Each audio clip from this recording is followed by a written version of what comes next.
Hey guys, this is Christian Nichols here. Going to start doing some tournament recap videos for the 2018 year. This recap video will be on Norris Lake, and that tournament was on February 24th. So the Monday before the tournament, I'm headed down to the ramp. I got to make an hour and 40-minute drive from my place on Cherokee. Get down there, but not at ease, because about 20 minutes into my drive, I realized that my cell phone's GPS was not working. So I get there, had to stop and ask for directions. I was about 20 minutes behind schedule, not a super big deal. I got all week to practice.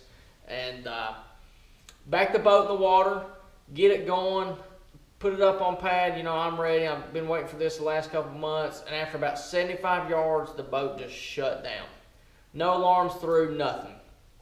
End up getting it back idling, had to put it on the trailer, had to take it to my local legend dealer, which is the Norris Lake Boat Center.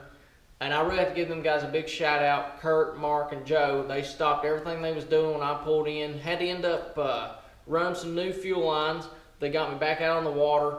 By the time I got back on the water, it was probably 3 o'clock. I fished, looked around for about an hour. I was over it, just going to get a fresh start Tuesday. So Tuesday, end up going up the PAL. The water's like milk chocolate, trash floating everywhere. Got back in some of these pockets, found some good water temperatures, 49, 50, and ended up getting a few bites, flipping a D-bomb by Missile Baits on a 5/0 trocar hook and a Woo tungsten weight, ½ ounce. So I get a few bites, and I said, well, this might be a potentially good area. And they had like 3 bites that day, and that was it. So Wednesday, I go back down to Anderson County, drive the hour and 40 minutes again, and I opted to set up in the middle of the lake. The middle of the lake has 2 big creeks, and that you could literally stay there all day and fish them, because I really wanted to kind of figure out where the fish was, what kind of stage they was in. Was they in the main lake points, secondary points, back of the pockets, out in the wintering holes you hear people talk about that you can Damiki fish with. So I got in there and ended up getting a few bites, flipping that brush again, and a few bites on this Nichols Lures spinnerbait, just a chartreuse and shad. Got a little baby bass swim bait on the back of it with a Colorado blade and a willow blade. So it was getting a little bit better, still nothing to write home about. So Thursday, I opted to put in at Brogan's Boat Ramp, which is all the way at the head of the Clinch River, completely part of the lake, an hour closer by vehicle to where I had been driving. Put it in up there. The lake wasn't as trashy. The water looked really good. I was seeing some good temperatures, anywhere between 50 to 54 if you got back in the pockets or not.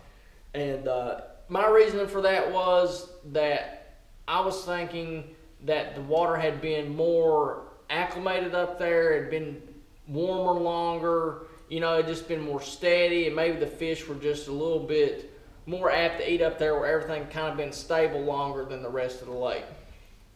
So I got in there, throwing the spinnerbait and still flipping, very few bites, but more than what I got into.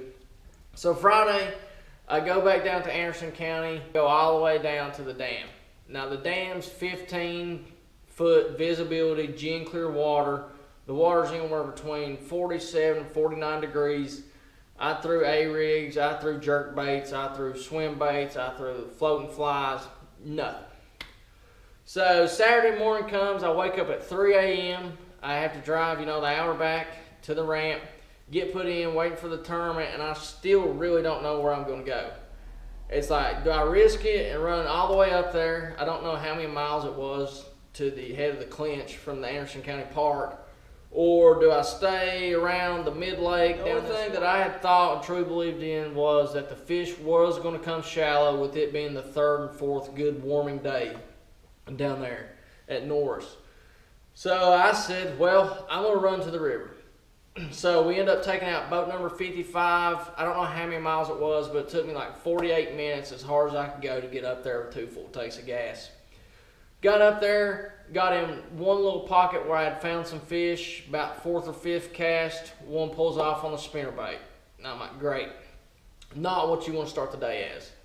So end up working my way through the fish, swirling and breaking on shad in the back of a pocket in about a foot of water.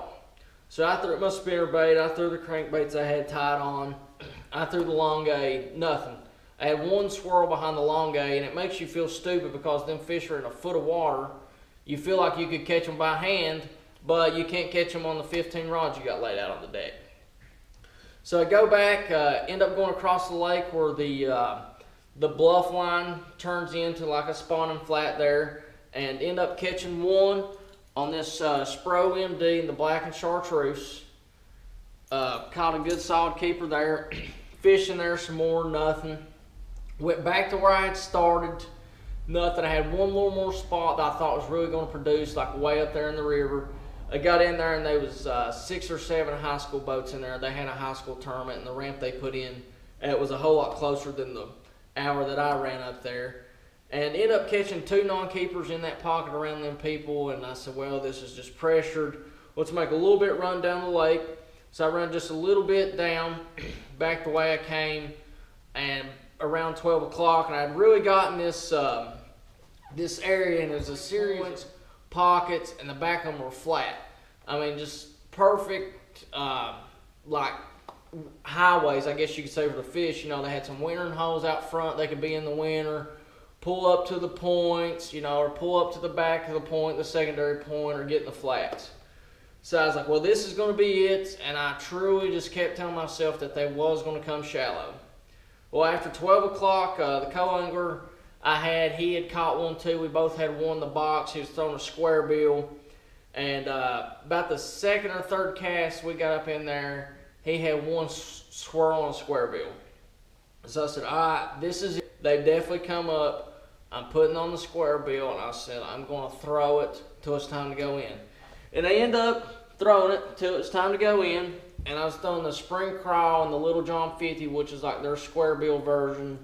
You know, it runs 3 to 5 feet around some brush, and like I said, that area set up pretty good. They had some, like, one side of the pocket would have, like, you know, your steep rock for your smallmouth fish, and then it would turn into the back of the flat. The other side would be more flatter, just bare with a little bit of brush on it for your largemouth fishing. Ended up catching a 3-pound smallmouth in there on one side of the bluff, which was 17 3/4. Couldn't keep it. Really could have used it. But ended up catching a good little bit of fish in there. I think I ended up catching 10 fish in there, and that had been more than I'd caught all week put together pretty much. And had to make the run back in 10-10. Not too impressive. I was very happy with it though. Ended up finishing 21st. After the week I had, and that was the only second time I'd ever been on Norris, so I was very happy with the outcome of it. In a sense, fell just a little bit short of a check, but after, you know, my cell phone messing up, my boat messing up, my trailer lights went out Thursday on the way to the ramp, put a new fuse in my vehicle because it blowed it. Thursday night, come back, they went out again. I put a bigger fuse in there and ended up fixing it. But all in all, I was happy with it, and just looking forward to South Holston, which is the April 7th.